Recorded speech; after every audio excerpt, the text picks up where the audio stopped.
Good afternoon. On behalf of Engineers Australia, I'm delighted to welcome you all to today's webinar, Prepare Your Healthcare Buildings for Next Gen Tech. My name is Megan Purdy and I'll be your host for today. Firstly, in keeping with our custom, Engineers Australia acknowledges the traditional custodians of the country throughout Australia and recognises their continuing connection to land, waters and community. We pay our respects to them and their cultures and to elders past and present. Before we get started, I would like to acknowledge that today's webinar has been hosted with Engineers Australia's industry partner, ABB. ABB is a leading global technology company that energises the transformation of society and industry to achieve a more productive, sustainable future.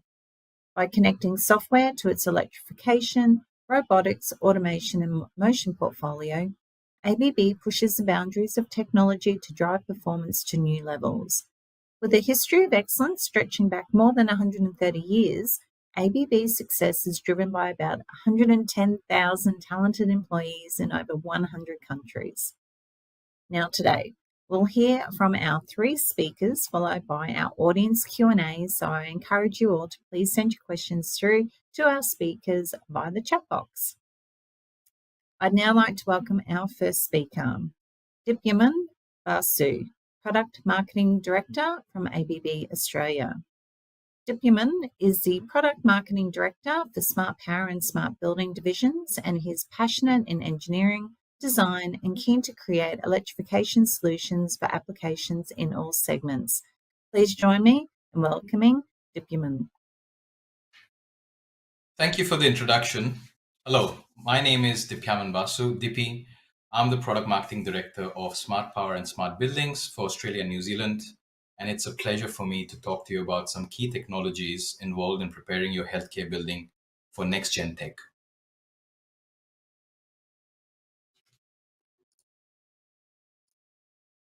Let me start with the ways in which ABB is specifically supporting the healthcare industry. To provide a service that patients can rely on, hospitals need an uninterrupted supply of electricity, but as they move into a digitally focused future, their carbon footprint has risen to worrying levels. Incredibly, if the global healthcare was a country, it would be the 5th largest greenhouse emitter on the planet. Did you know that heating, ventilation, and aircon HVAC accounts for about 50% of all hospital energy use? Also, 30% of all energy consumed in hospitals is used unnecessarily. Well, luckily, there is some low-hanging fruit. ABB employs solutions like smart energy asset management, power management, to help healthcare facilities reduce energy consumption, reduce energy bills, and reduce total cost of ownership. Our automation technologies also support power management in critical power and power distribution applications while facilitating the user's comfort and care. There are a whole range of products, systems, and services that ABB offers to the healthcare industry. These are designed to ensure reliable power supply, sustainability of the facility, and comfort and safety of patients and other occupants. This extends from critical power management, including state-of-the-art transfer switching technology, to intelligent power distribution solutions with the highest level of safety and availability. And through these solutions, we are able to unify and optimize energy-intensive functions. While our power management solutions provide complete reliability and uptime, connected digital energy management solutions provide hospitals with new insights and possibilities to reduce CO2 footprint and ensure efficient operation. We will dive deeper into our solutions with our experts during this webinar. ABB solutions are designed to make it easier to maintain interoperability, whether that means flexibility across different vendors or incorporating cutting-edge technology with greater agility. Modern healthcare demands smart and efficient solutions that can evolve to meet the welfare of staff and patients, while guaranteeing sustainable resource management. So let's look at some of the biggest challenges that we hear from our healthcare customers, whether that's regarding patient and staff needs, reliable, efficient power and energy, and future-proofing. Enhanced patient comfort and safety can be achieved through advanced automation. ABB ensures that patient rooms maintain optimal conditions for health and comfort, As a simple example, automatically adjusting temperature and lighting based on occupancy. While doing so, ABB solutions also help in measuring and maintaining clean power to medical rooms and facilities. Let's take a look and focus on energy supply, something we can at times take for granted. Did you know that the average cost of a hospital power outage is about $8,000 a minute? Without mentioning the potential unquantifiable human impacts of reliable, unreliable, or unsafe power.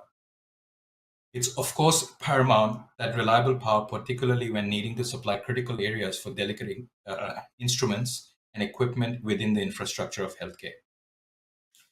ABB is a global leader in power distribution and at the forefront of R&D, providing critical power distribution solutions to ensure the essential hospital equipment remains operational even during power outages, enhancing patient safety and operational reliability. ABB's wide range of transfer switching solution is an example of such offering, allowing the ability to integrate alternate power sources such as renewables. When it comes to future-proofing, ABB integrates smart technologies that provide full system visibility and actionable insights, allowing hospital management to minimize costs, manage risks, and maximize operational performance. Our solutions are open protocol in terms of communication, allowing the flexibility required to connect to third-party products and devices and solutions, enabling different equipment to work together seamlessly. More so allowing multi-vendor infrastructure. This, of course, provides greater flexibility for facilities and seamless integration of different devices. Now, as criminals increasingly target critical infrastructure, the healthcare industry has become a prime target for cyber attacks, such as ransomware. The consequences of a security breach can be severe, with vital data being compromised and any downtime in systems and equipment negatively affecting patient care. So, how can hospitals embrace new technology while staying secure? Many hospitals are probably not prepared for potential security breaches. At ABB, all our products, that is the hardware, software, and other solutions, are designed and built with the highest cybersecurity standards in mind from the ground up.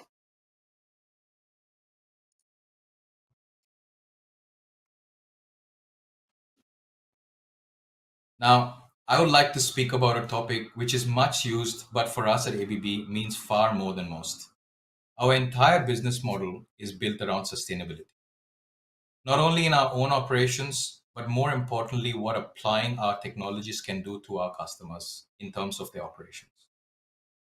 Our sustainability agenda is focused on enabling low carbon society, preserving resources, and promoting social progress, all through a culture of integrity and complete transparency. Every day, we empower customers across the globe to optimize, electrify, and decarbonize their operations. Our sustainability agenda is fully aligned with this mission, as well as with international standards and frameworks. Now, speaking about circularity, the questions arise: are the components being procured can be recycled? Can they be reused? Are they upgradable? Can they be repurposed? Do they have product passports and third-party verification of Type 3 environmental product declarations, which is also known as EPDs, that state what is in the product, what materials they have, carbon metrics, energy used, etc. And the key is third-party verification. At ABB, we are proud of our ever-growing portfolio of eco-solution branded products that have circularity and environmental impact in mind, and the details of which are fully transparent and publicly available, including via QR code, which can be found on the products itself. So, what is our commitment? What is the commitment that ABB has towards sustainability? At ABB, we have a commitment to reduce our own Scope 1 and Scope 2 CO2 emissions by at least 80% by 2030 and 100% by 2050. Reduce Scope 3 CO2 emissions by 25% by 2030 and 90% by 2050. Avoid 600 megatons of CO2 emissions throughout the lifetime of products sold from 2022 all the way to 2030. cover at least 80% of ABB's portfolio of products and solutions with our circularity approach by 2030. Send zero waste to landfill while reducing waste management by 2030. Maintain zero harm to our people and contractors while we increase the proportion of women in senior management roles by 25% by 2030. Now, in my role as product marketing director, I have the fortune of visiting different factories throughout the globe, ABB factories, and I've seen these actions firsthand. And it makes me proud to feel that we are well ahead of the curve and we are achieving our sustainability goals and right on track as we need to be. I thank you with that, and I would like to hand over to my colleague Shun Mizuta to take on the next steps, take you through the transfer switching solutions that we have within the ABB portfolio. Thank you, Dipyaman, for your input today. I'd now like to welcome our second speaker, Shun Mizuta, Product Marketing Manager, Energy Distribution from ABB Australia. In his role at ABB, Shun is responsible for business development of residual current device, multiple circuit breaker, fuse gear and switches, and energy management solutions. Shun is passionate about productive device of DIN rail products and digitalization of sub-distribution board with ABB Energy Management Solutions. Please join me in welcoming Shun Mizuta. Thank you very much. I'm Shun Mizuta. Today I'm going to talk about switch-based ATS for healthcare segments. The ATS, or automatic transfer switch, is essential in all types of critical power systems. Its primary function is to ensure continuous power supply to the load during the power outage from the main source. When the main power fails, the ATS automatically transfers the load to the secondary power source, guaranteeing the uninterrupted operation. This continuous power delivery is one of the most important aspects of managing critical power systems.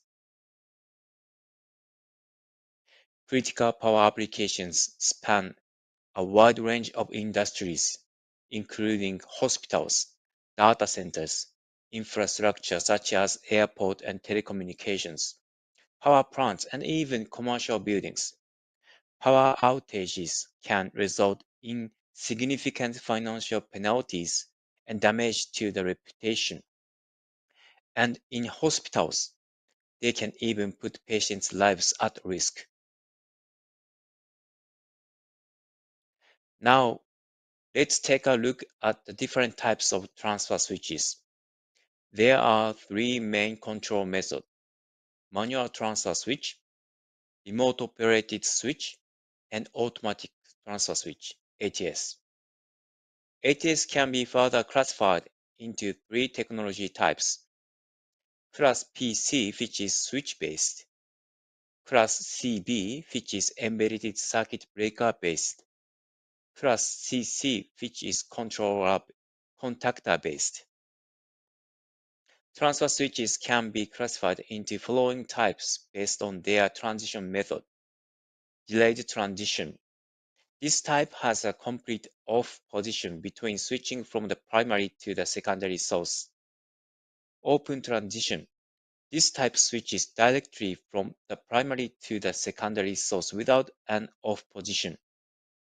Closed transition.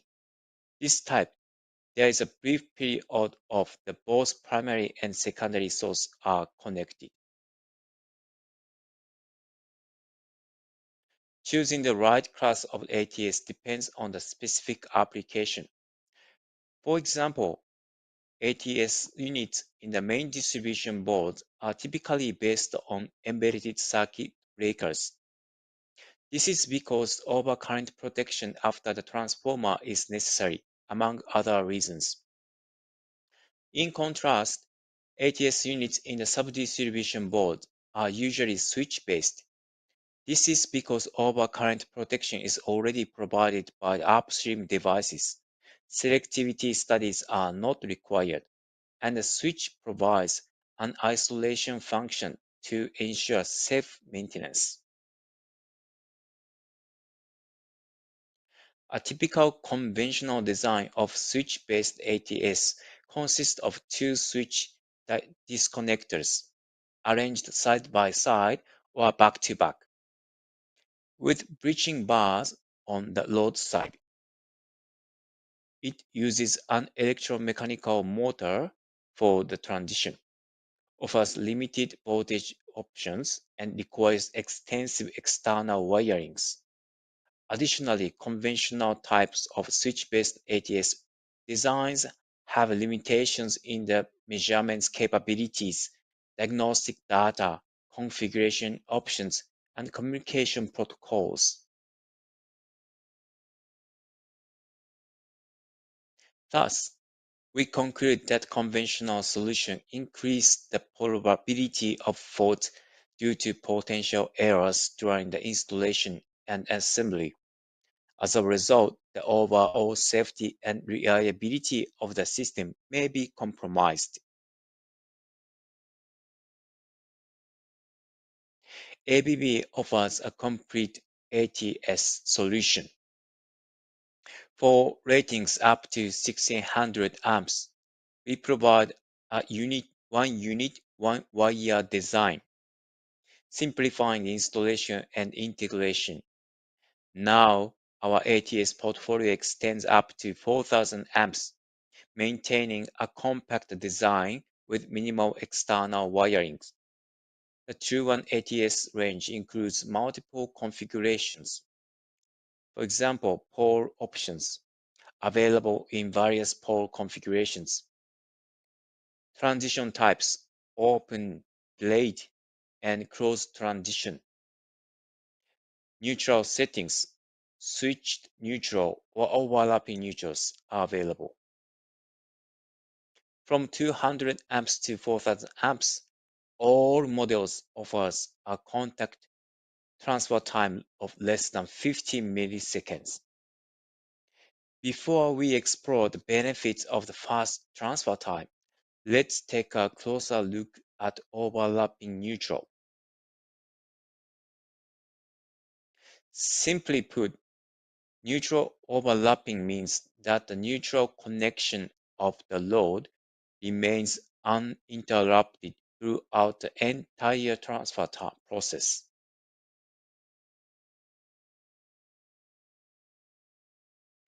This figure of the sequence is representing standard open transition. Source 1 line and neutral break first. Then source 2 line and neutral make.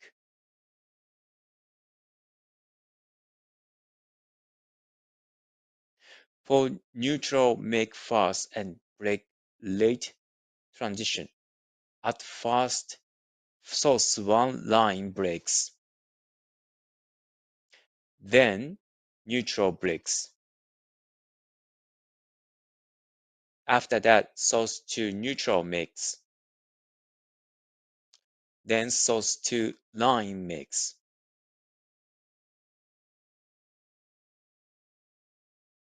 Now, this is neutral overlapping. At first, source 1 line breaks. Then source 2 neutral makes. After that, source 1 neutral breaks. Then at last, source 2 line makes. Therefore, the load will be connected to neutral always, and neutral overlapping time is less than contact transfer time.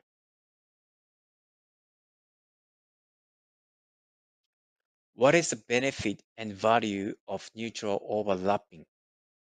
This is important because breaking the neutral connection during the transfer can cause voltage spikes or imbalances, potentially damaging the sensitive equipment or causing system instability. Neutral overlapping is typically achieved by designing the transfer switch so that neutral conductor remains continuously connected, even as the power source switches from the primary to the secondary. This helps ensure a smooth, safe, reliable transfer without interruption to the load. Most single-phase loads such as medical devices, computers, or lightings rely on a stable reference to neutral to operate safely and correctly.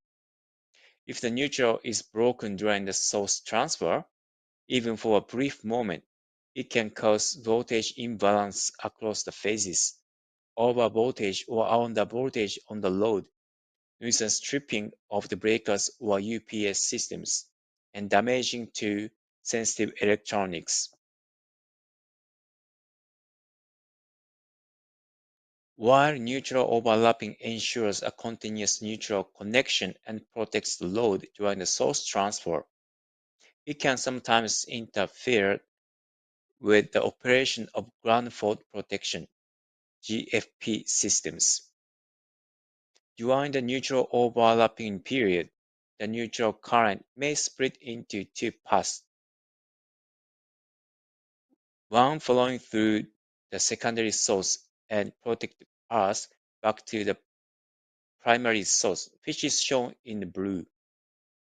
This current bypasses the GFP sensor, which monitors the sum of current, causing the sensor to detect an imbalance and potentially trigger a false ground fault alarm. To prevent this false operation, a delay is often set to the GFP. However, introducing a delay can negatively impact the protection speed and sensitivity. Therefore, it is important to minimize the GFP delay, which means minimizing the neutral overlapping time. For example, the neutral overlapping time of true 1 frame 5 is less than 20 milliseconds, which is ultra fast. Now, we'd like to look into fast transfer and its benefit.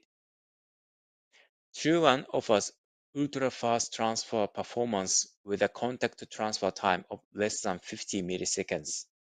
This means that when the secondary source is available, True 1 ATS transfers both line and neutral connection in under 50 milliseconds. At this speed, most loads experience no noticeable interruption, making it ideal for sensitive equipment and critical applications. What is the deal with 50 milliseconds? Okay, let me explain. Typically, contactors can remain closed without power for only 60 to 80 milliseconds. In practical terms, this means the contactor coil voltage cannot be interrupted for longer than this period. If the contact transfer time exceeds 100 milliseconds, the contactor will open and the motor will stop. True 1 operate as a break before a make switch with a transfer time below 50 milliseconds. This fast transfer time is why customers prefer it, especially in hospitals, because the sensitive loads won't even detect a power outage. In a nutshell, ABB True 1 ATS is the ideal choice for the healthcare applications. It minimizes assembly and installation time while ensuring the continuous and most reliable operation for healthcare. And this is the end of my presentation. Thank you for your attention. Thank you, Sean, for your input today. I'd now like to welcome our final speaker, Melvin Lingwood, Global Product Manager from ABB Switzerland. In his role, Melvin has contributed to many product Smissline TP development steps and is responsible for the whole Smissline product portfolio. He maintains a lively exchange with many countries and customers and is based in Switzerland but works with colleagues all over the business world. Last year's, especially in the field of data centers. Please join me in welcoming Melvin Lingwood. Hello, everyone. Thank you for your time to being with us here. My name is Malvin Lingwood. I'm Global Product Manager for the Smissline system. I'm based in Switzerland, actually, and I will show you the next 10-15 minutes the advantage of the Smissline system here. Okay, the Smissline system is different to a standard rail system, I would say. As you can see on the picture, I don't know if you ever saw Smissline before. The main difference for the Smissline system is that the devices are directly plugged on a bus bar system, as you can see here. So that's quite simple and flexible. I'll come to this more later on. And this is the huge difference to a standard product here, whereas the devices are snapped on a DIN rail. The input wiring is already integrated in the bus bar system. Sometimes people ask me also, or they believe the system is quite new. But in fact, we are on the market already since 1988, so we have a long history. Also in Europe here, many applications, also hospitals. I will show you more applications, some of them, and we have a long history here. We did improve also the system during all the years. Not going to do the details, all of them, but we increased also the bus bar system, power density, the devices, and all that kind of. So in this way, we have a huge installed base already, and mainly on critical power applications, we use Smissline here. Yeah, the Smissline system actually today we have 125 and the 250 amp system. As you can see on the picture here, on top the 125, sorry, on the bottom 125 and the 250, they look quite similar, but the bus bars are for the 250 are bigger, so we have more current for this. We have also some special version with we call it direct feed, which you can see the second from the right, which is a direct connection to a multi-case circuit breaker XT4. This is often used, I would say, in critical power applications, and also we started with 2 years ago, close with the pen assembling, we call it. It's the same idea. Let's say we have the feeding of a XT4 breaker, but this is feeding 2 rows of Smissline here. Why using Smissline? I would say I come to this more mainly our customer, as I said, they are based in critical power, and critical power today there are a lot of applications. We do a lot of data center right now. Everybody's talking about data center, but also hospitals for sure. We run a lot of hospitals because you're not able to switch off the power during when you have some changes. So a hospital is running, as you know, 24 hours, 365 days. And this is the big advantage, the safety of the system, because the whole system is IP20 and the flexibility just to plug and unplug the devices here on the system. And during expandation or replacement, this is a huge advantage. So I believe the big advantages for the system is really for the end user. And in the end, it's also economical because time is money today, and it's getting more and more important. We have 5 different types of protection devices on the system, direct pluggable, but we also have the possibility to include other devices with DIN rails adapters. Here, as we see the technical details a bit about the base of the bus bar system. As you can see here, we have a main socket and we have an additional socket. In the main socket, you're able to have the line 1, 2, 3 neutral, and we have also some 2 additional small bus bars which can be used for signalization. There is the possibility also for additional socket, we call it, with neutral and the earth. So you can also connect and terminals for the devices for neutral or earth, depending on the application. For sure, all that is also flexible. I mean, you not have to have all bus bars inside. It's also possible for DC application, for example, that you only use 2 or 4 bus bars here in this way. The system is modular. We have sockets and 6-pole and 8-pole socket. And in this way, you can build up your system from a very short distance up to 2 meters, actually. Yeah, here you see that a bit, an overview of the system. Here you see the single socket, 6-pole and 8-pole. And also we have different kind of incoming solutions. And also the possibility, what I said before, with DIN adapters. And with the DIN adapters, you can add also other devices on the system. On top, you see the terminals in blue for the neutral and the earth and everything. When you close the system, in the end, with the end piece, it's IP20 protected then.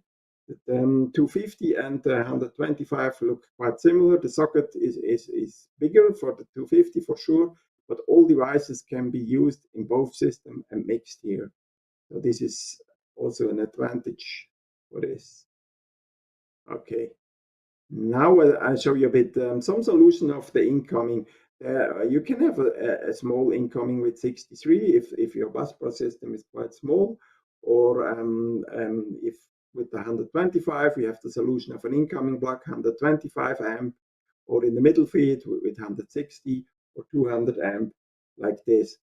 So depending on the application. We also today we see also more applications, even higher and higher current, power density, especially I believe in data centers, in hospital, not that much or not like this, but there would be also the possibility of having and feeding higher than 250 amp when you have 2 feeding points, for example, as we see it here. And as I showed before, we have also the solution of the direct feed. This is quite a simple and safe solution, using a lot in data centers. We have a lot of installed direct feed in this application field, because the whole direct feed is one piece already assembled in the factory. So it's one order code. So the customer ordered this, and then he got the XT4, and it's just a simple connection. And the whole system is proofed IEC and UL as well, actually. So also the short circuit rating is up to 100 kilo amps here tested with the XT4, actually. When we see that in the tables online, you can watch that also. Okay, and then we made, according to some customer needs, we had the idea, or did it together actually with customer, designed like a direct feed, but for 2 bus bars. We call it pan assembling. I believe it's also a bit a British standard style of installation, depending on the country also. But here we have the same application. So you feed 250 amp systems actually with the XT4, and then you can have the load on both sides. So it means it's quite compact and a lot of devices here on the system like this. Okay, we have a range of devices on the system. We have a miniature circuit breaker from 1-pole to 4-pole, 0.5 up to 63 right now. We are thinking also to going up with the current here for the MCBs, but for hospitals, I believe this is fine. We have RCBOs, 2-pole, 4-pole, 10K actually, and for sure, all of them we have accessory, auxiliary contacts, signal contacts, and you're also able to connect them on the busbar system. RCCBs, and also there is a Type 2 OVR available for the system, direct pluggable on the system here. Okay. The main benefits, as I said before, I think it's the It's really the safety, the flexibility, and the availability in the field. And if you go to that, the safety, because the whole system is IP20, you are not able to touch any live parts on it. And if you plug and unplug devices on the system, load-free, we tell you, depending also on the regulations in your market, then nothing will happen. We proved that together with the regulators in Germany, and they gave us a paper written that you are able to have the load-free plug and unplug devices on the Smissline system. And I believe this is a huge advantage today, as I said before, because running the power all the time is really necessary today in this field of critical power. The flexibility, additional to that, also because the system is compared to a standard system much more flexible. Also mixing devices on a system, as you see here, you can mix single pole, 3-pole beside whatever you want with auxiliary or not, and all that. So there is not a really specific order here. On this way, this is very flexible, and also for sure the plug and unplug devices on the system. Availability today, as I said, it's important. Availability is not only in the application, also I believe it's that ABB provides you a worldwide service and availability of the product. The product actually is IEC and UL tested, UL 508, probably not that important for you, but also can be used also in China. It's possible to use. One USB I see is also the device, MCB or RCBO, for example. You can simply move the contact from line 1 to line 2 to line 3, whatever you want. And you see the indication in the front here, L1. Actually, there is a nice video on the homepage where you can see that very clear. So this is in USB. Nobody else got that. In the end, all of that needs to be efficient, I believe, because we all counting in the end the money if it's better for us or not. As I said, the Smissline is mainly, I believe, the main benefits for the Penable, because it's quite building up fast, and also in the field outside. That's why we have a lot of application in hospitals here also, for example, because they save a lot of time, and in the end it's money also in the application. Yeah, I will show you some application also, what we did actually. We're running a lot of hospitals, and right now we also have new projects actually in Norway, for example.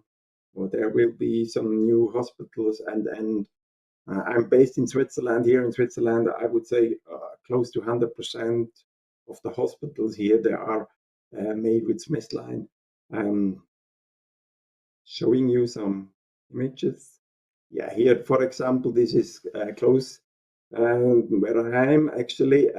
It is the University Hospital in Zurich, and this is a typical installation how they do it here in the local market. So usually the Smissline system is vertically on and not horizontally, because then the times the space saving is bigger.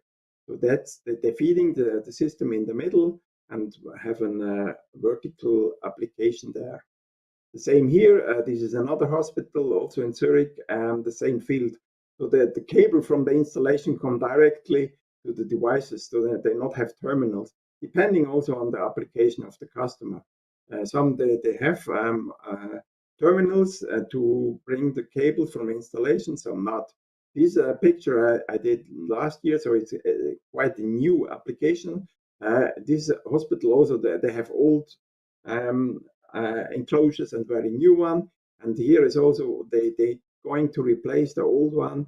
And what I said before, so running all the time, the hospital, so they are, for them it's very important that they can do it in live. And here you see also the typical installation style with the vertical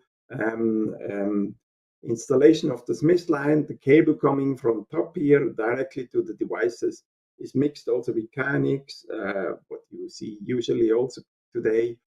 Here another picture of this hospital, how the design is. And here you see also they have reserve space where there are no devices. So if they need more, they just can click and add them here actually on the bus bar system, which is quite simple. Okay, I hope I could show you something interesting, and thank you for your time being with us. If you have any questions, you're welcome. Thanks so much, Melvin. Very interesting presentation. Well, now it's our audience's turn to get involved. So please ask our questions, our speakers, your questions via the chat box. And don't forget to let me know who the question is directed to. A big thank you for everyone who did submit questions while registering for today's session. So what I might do is kick off with one of those. And that question came through from Ada from WA. So Ada's question, and I'll direct this one to Dippy, is what is the biggest challenge for electrification for health projects? Okay, thank you for the question. That's an interesting question, and it's something that I spoke about as well a little bit, but I'll probably get a bit more in detail and try to answer that the best possible. So I think one of the first needs, of course, hospital being a critical power requirement from a patient need point of view, and the criticality of medical equipment, the availability of power, which is not just reliable, but also clean power, becomes not just a challenge, but a requirement. In terms of also power availability, the switching when the main grid does not support, when there's a peak in demand, being able to switch in a very short period of time, which is in milliseconds in some cases, that becomes a challenge and a requirement. And of course, the multiple levels of redundancy of power which might be required to facilitate that. That would be one side of a challenge. The other sides would be also looking at future and being able to upscale or scalability as such. But not just scalability in terms of product asset, but also from a point of view of bringing in different vendors and manufacturers into the same facility. Of course, a hospital or healthcare installation will not just have one manufacturer, there'll be multiple. So the interoperability between all becomes quite crucial. So that can be sometimes a challenge, because all systems have their own way to communicate and have their own ways to talk back to a higher or larger system like a microscada or a DCS system or a BMS system for that matter. Of course, there are lots of other challenges very specific to Australia. We are a very large country, and our geography and terrain is in a certain way where reach of the grid can be sometimes an issue, which means that backup power can be a problem for regional areas. There's a variance of temperature within the different states, as we have. Hobart will obviously be a lot cooler than, let's say, Darwin or somewhere in the Northern Territory.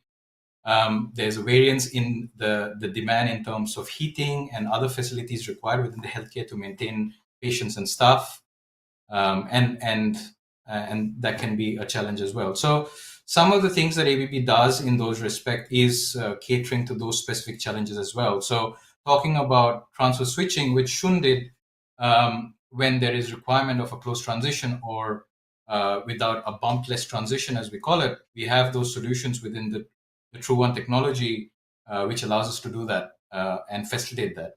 When it comes to multiple levels of redundancy, of course, we have our basic electrical system in terms of power distribution support, but also we have our UPS systems, and we have solutions which cater to solutions like battery energy storage and synchronization from generators as a tertiary redundancy of power system back to the requirement of the installation. So there are various ways which we cater to that. Some other challenges can be maintenance, for example, or workforce being skilled enough to be able to maintain different assets within a healthcare facility, especially when it's remote.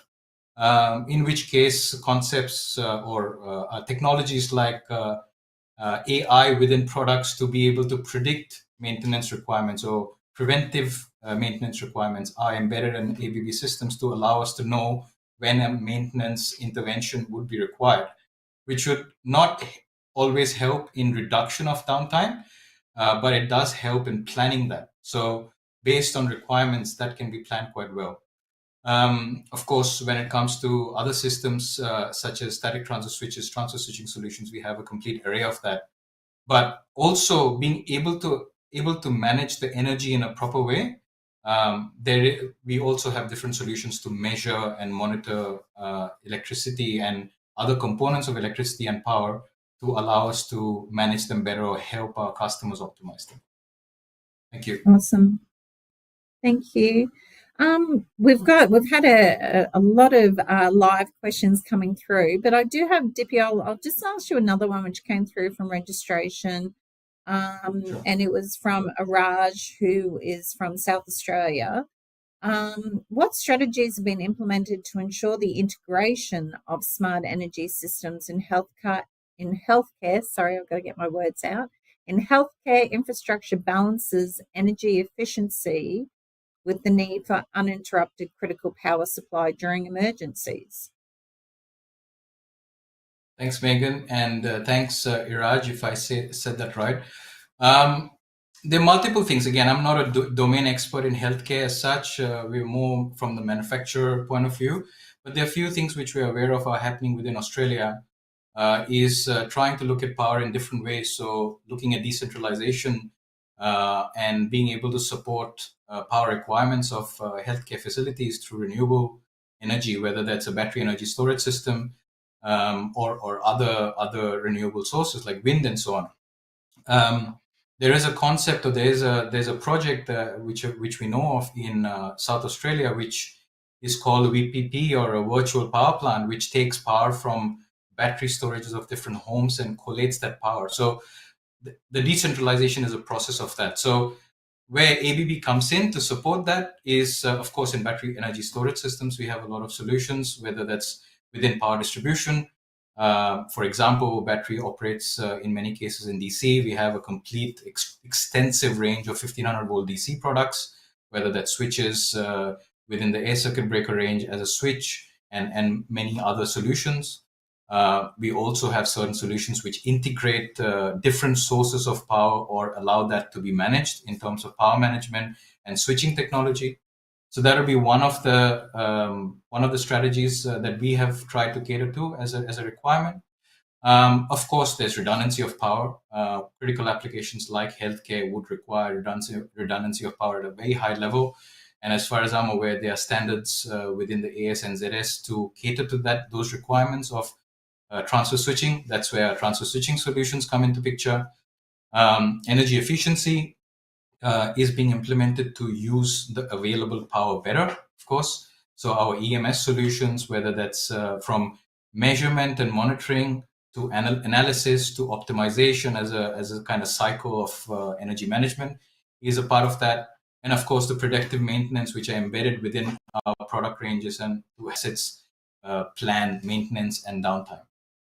So those are a few I think I would like to, that's what I'm aware of. Thank you. Excellent. Thanks, Dippy. Melvin, I'll bring you into the conversation. Nazmul, who's watching live, so big hello to Nazmul. The question was, is the socket arrangement expandable? So obviously during your presentation, is the socket arrangement expandable? During expansion, does it disturb the existing system? Oh, maybe Melvin has frozen. What we might do, I've got other questions, so I might bring Shun into the conversation. Shun, we had a question which came through from Aaron from Queensland, and that question was, any technologies for power glitches or brownouts? Thank you, Megan. Thank you, Aaron, for the questions. I think most of that is already being said by DP, but yes, continuous operation is the one of the most important aspects for the healthcare sector, and technologies like UPS and ATS used to mix with emergency generator backup.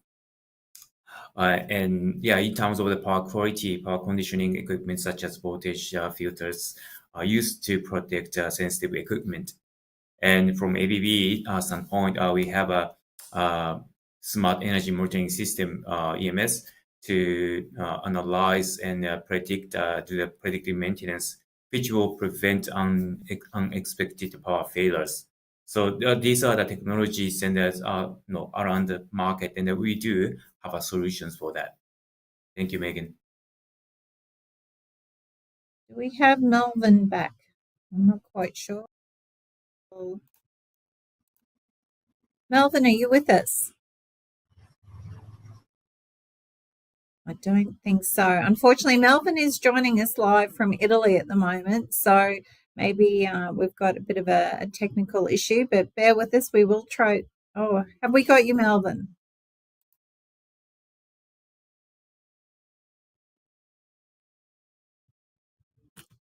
Dippy, I'm going to throw over to you. I've got a question which has come through from Malik, who is watching live today. So hi, Malik. He actually sent through a couple of questions, so I'll bring them together.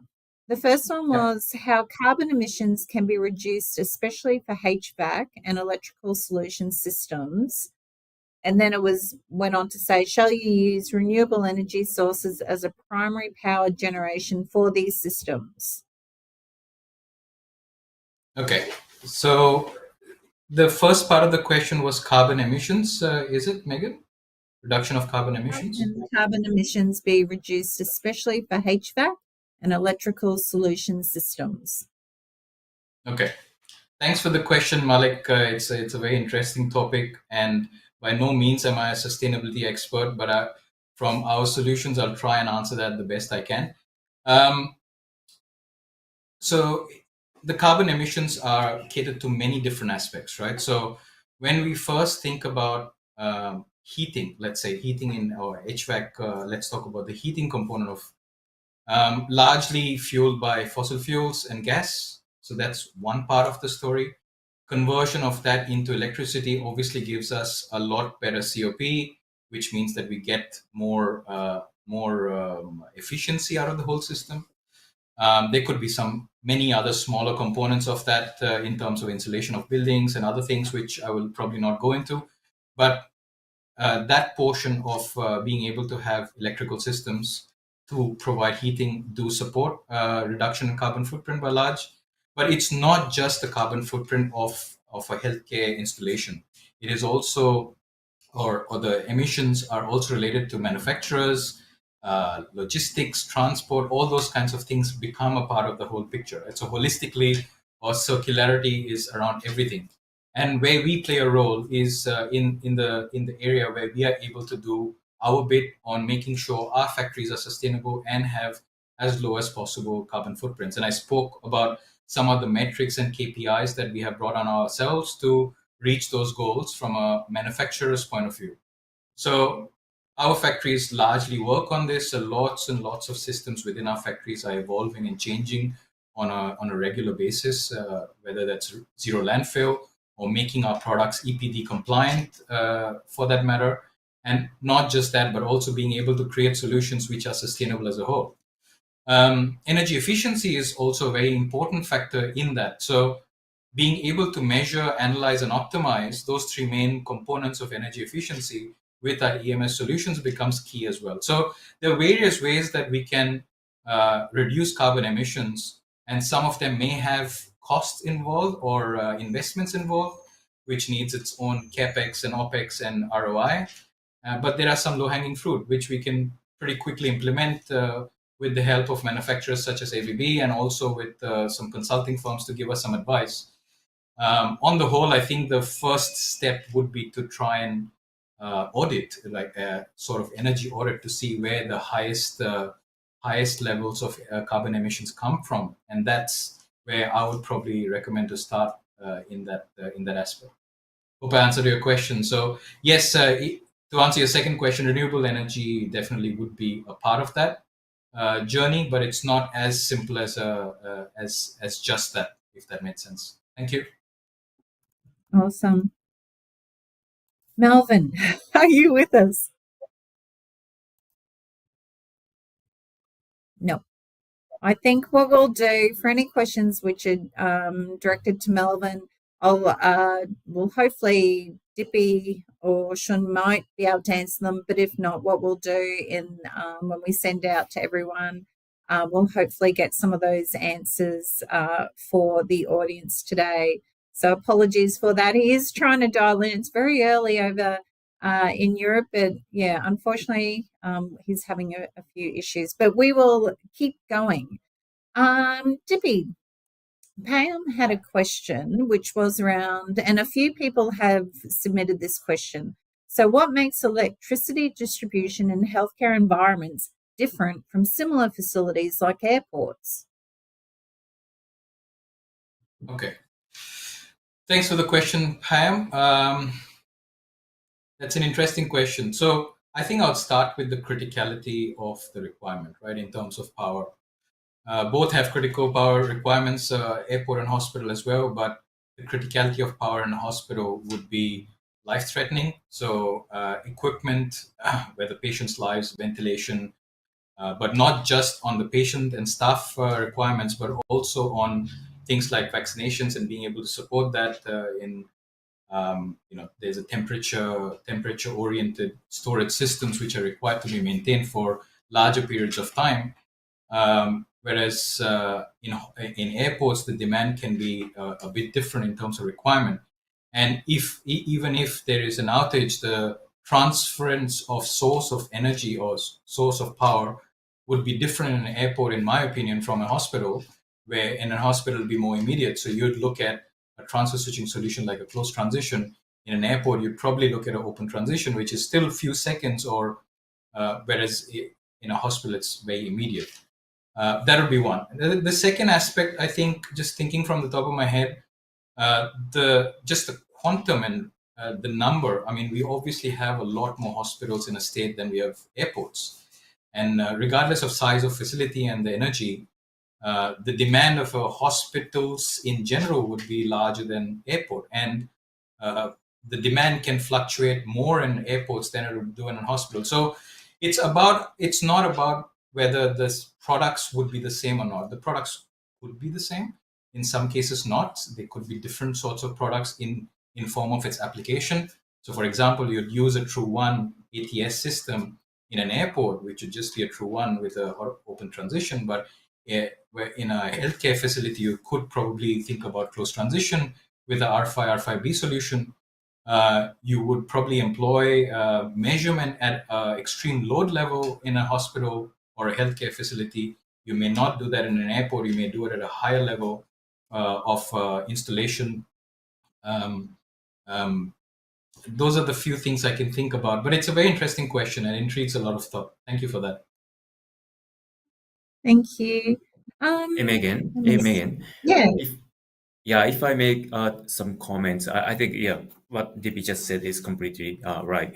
And there's another aspect maybe we can think about is like how we see the standard, right? So healthcare has a own standard and regulations, ASNZS 3001-3 for electrical installations, and that all requires specific products to be installed for the healthcare hospital by the critical care area and segmentations.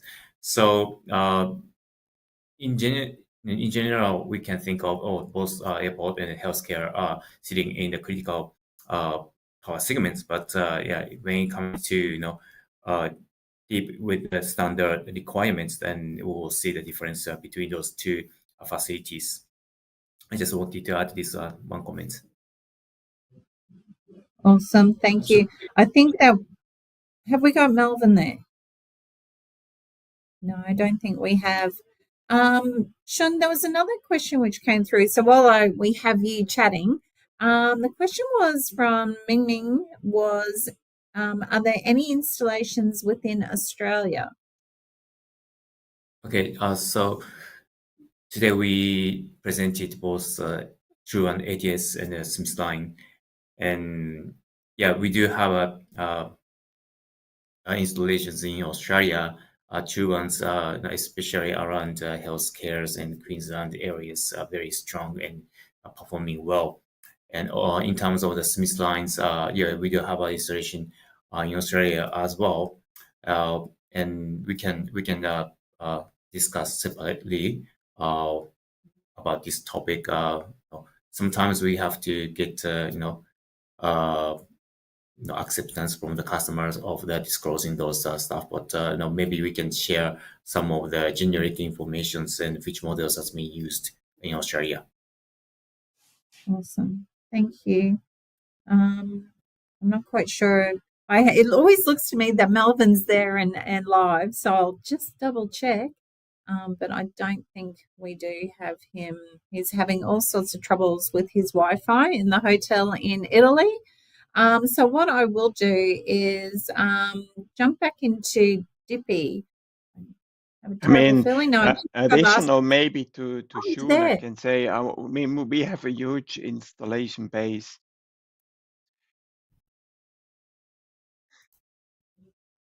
Sorry for this.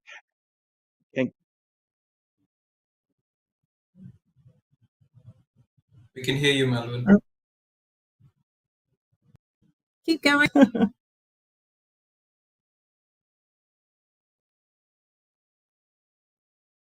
No, I don't think we have him, Dippy. Apologies, everyone. But what I'll do, Dippy, if I could jump back to you, Nishantha had a question, and Nishantha's from Queensland, like me. What are the latest smart energy management systems in the world for these applications? Okay, thanks, Nishantha, for that question. Energy management systems, we have multiple different solutions. So some of them are embedded within our product ranges, which have their own kind of piggyback systems. We also have individual systems. So in terms of energy management, of course, it's not just looking at monitoring and measuring and analyzing and optimizing, but there are also solutions which allow the power distribution to cater to that, right? So if I give you an example, we have Insight Pro, which is an insight by itself, which is a measurement solution, does measurement up to the load level. So you have individual loads within a healthcare facility which should be monitored for energy, power, voltage, current, and other things. And that gets collated into a system telling us where the energy would be higher or lower. That, of course, goes on to the next level to be able to understand how we manage that energy better and which particular load would require more energy during peak times and so on. So that's one of the things. As such, all our power distribution product ranges have an option or are embedded with energy monitoring within them. So if I give you an example of our air circuit breakers and our multi-gate circuit breakers, they're embedded with measurement technologies which speak to us about, again, being able to measure voltage, being able to measure current, power factor, also harmonics to a large extent. But it's not just limited to being able to measure those certain metrics, but it's also about sampling. So it is almost a live kind of a load management or load measurement and management tool as such. Outside that, we also have power conditioning systems. So not just from an energy management and measurement point of view, but also understanding how we manage the power better. We can sometimes have stability issues in terms of the power that we have from the grid, where it becomes critical for medical equipment, which are very sensitive, to have the right levels of voltages balanced and stabilized. So our power conditioning and voltage stabilization systems are important in that respect. Then we also have harmonics. So when it comes to harmonics or reactive power correction, we also have solutions there which help in the energy management side of things. So there are various different technologies that we have gone into, or we constantly are in R&D to cater to those solutions when it comes to healthcare. Thank you. Thanks for that. Sean, I've got a question which came through from David Mills. David's watching live today. And David's question was, True One ATS, what tests have ABB carried out, or what technical papers have been completed on Australian sensitive medical equipment to show that less than 50 ms transfer time does not cause problems? If you could comment. Thank you, David. Yeah, time to time I do get these questions actually, so it's very timely. So first question about the testing. We do non-load test performed at the factory before the shipment, and that applies to every single True One unit. And we do have a kind of test certificate for that per serial number. So yeah, whenever you need it, then we can just issue that for you. The second question about declarations about 50 millisecond transfer time. This is a bit tricky because True One does confirm it does do less than 50 millisecond transfer. However, whether that will affect or doesn't affect to the load side performance, it is actually depending on, highly dependent on the load side equipment. So as a manufacturer of automatic transfer switch, ABB cannot really declare it will not affect or anything to the load side. We can only say this is the transfer time we can guarantee the True One will perform. But when it comes to whether that will be, how it will be taken at the load side, then that will be the discussion with the load manufacturer. Awesome. Thank you. Should I jinx myself and ask Melvin? Melvin, are you with us? That connection is not great. So what I'll do, Sean, I've got a couple more questions for you. I hope you don't mind. The first one is, what is the difference between neutral, overlapping, and common neutral? Is it the same? Very good question. Thank you. Common neutral means both the main power source and a secondary power source shares same neutral conductor. On the other hand, the neutral overlapping has two separate neutral but momentarily connected together during the transition. So often, common neutral uses 3-pole ATS, but overlapping neutral uses 4-pole ATS. And common neutral is used where neutral switching isn't required or solidly grounded system. Neutral overlapping is more expensive in terms of the equipment, but important for sensitive load or the critical load, such as medical load and IT equipment. So yeah, that's the main difference between those two neutrals. Awesome. Thank you. And while I have you on screen, I'll ask another one. Does the ATS standard set the minimal transfer time for ATS to comply? Thank you for that question. The standard for ATS is IEC or ASNZS 60947-6-1. And while this standard sets the framework for the classification and performance of ATS, it does not mandate a specific transfer time. So, well, short answer is no.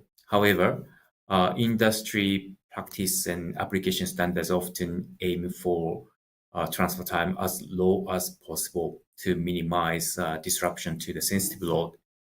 For instance, manufacturers design their ATS to achieve transfer time under 100 milliseconds.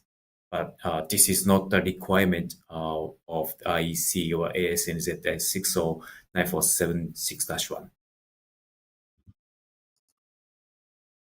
Thanks for that, Sean. Melvin, are you there? Yes. Yes, excellent. I've got a question for you. The question is, and maybe if we lose connection, maybe the other speakers could jump in. Nazmul had a question. Is the socket arrangement expandable? During expansion, does it disturb the existing system?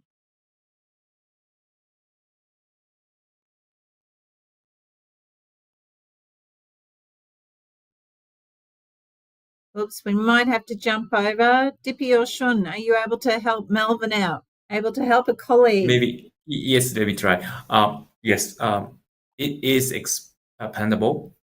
However, we do recommend to design this, the board and having the enough the length of Smissline. Just keep extra few spaces, few poles in case of the expansion in the future project. But technically, it is possible. But we do not see often that kind of expansion around a Smissline project. So yeah, we can have a separate discussion what is expected, and yeah, what kind of expansion is expected for this project, and then we can consult how we can design the Smissline, considering about that. Awesome. Thanks, Sean. I've got another question, and this might be our last question. So, Sean, I hope you can answer this one. Is the Smissline immune to fault? That is, consideration of fault bracing requirements, especially 250A and above. So, question is immune to fault, you said? It was, fault. Is the Smissline immune to fault, F-A-U-L-T? That is consideration of fault bracing requirements, especially 250A and above. Well, it depends on what kind of fault we're talking about, but Smissline itself, the power bar itself, has a conditional withstand current of 100 kA with protection with our ABB XT4. So it does, but yeah, depending on the which fault we are talking about. So we can discuss this in a separate discussion. Awesome. Look, I think that's all the time that we have for today. What I will do, though, I'll work with ABB, and I'm sure that we'll get some of these questions answered, and we'll send out post today's webinar. And maybe Dippy and Sean, what I might ask of yourselves, if you just want to maybe provide key takeaway for the audience today from the session. Dippy, did you want to start? Yeah, can do that. So firstly, thank you for going through the whole webinar as such, or the session that we have. There are topics that we covered which are pretty broad, but there are some specific things we spoke about. I think the key takeaways are challenges and the ever-evolving requirement and development of healthcare within Australia.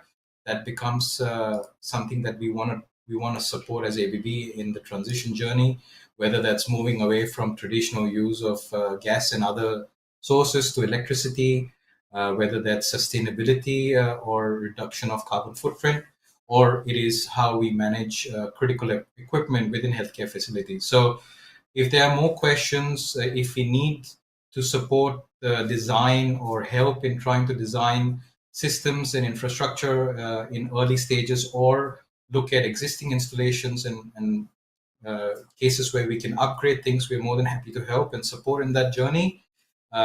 Please reach out to us for such requirements. But overall, thank you for listening to us. Thank you. Thanks, Dippy. And Sean, final message for our audience.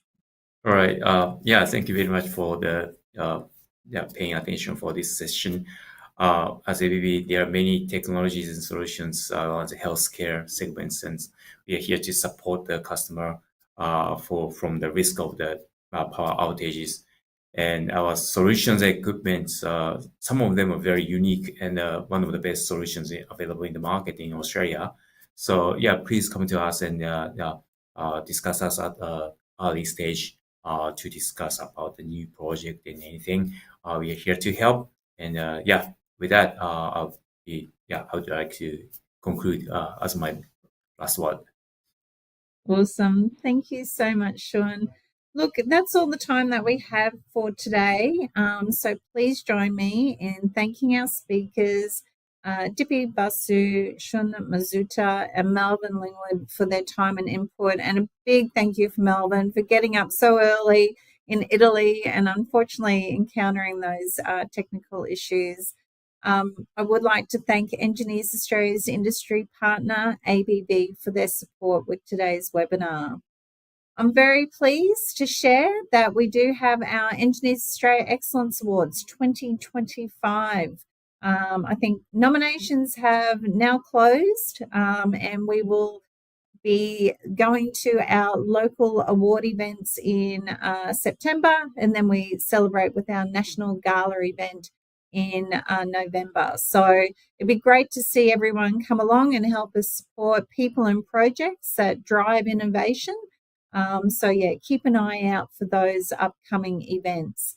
Now, if you don't mind sharing, if you don't mind completing the short feedback form, which is found in the description box below.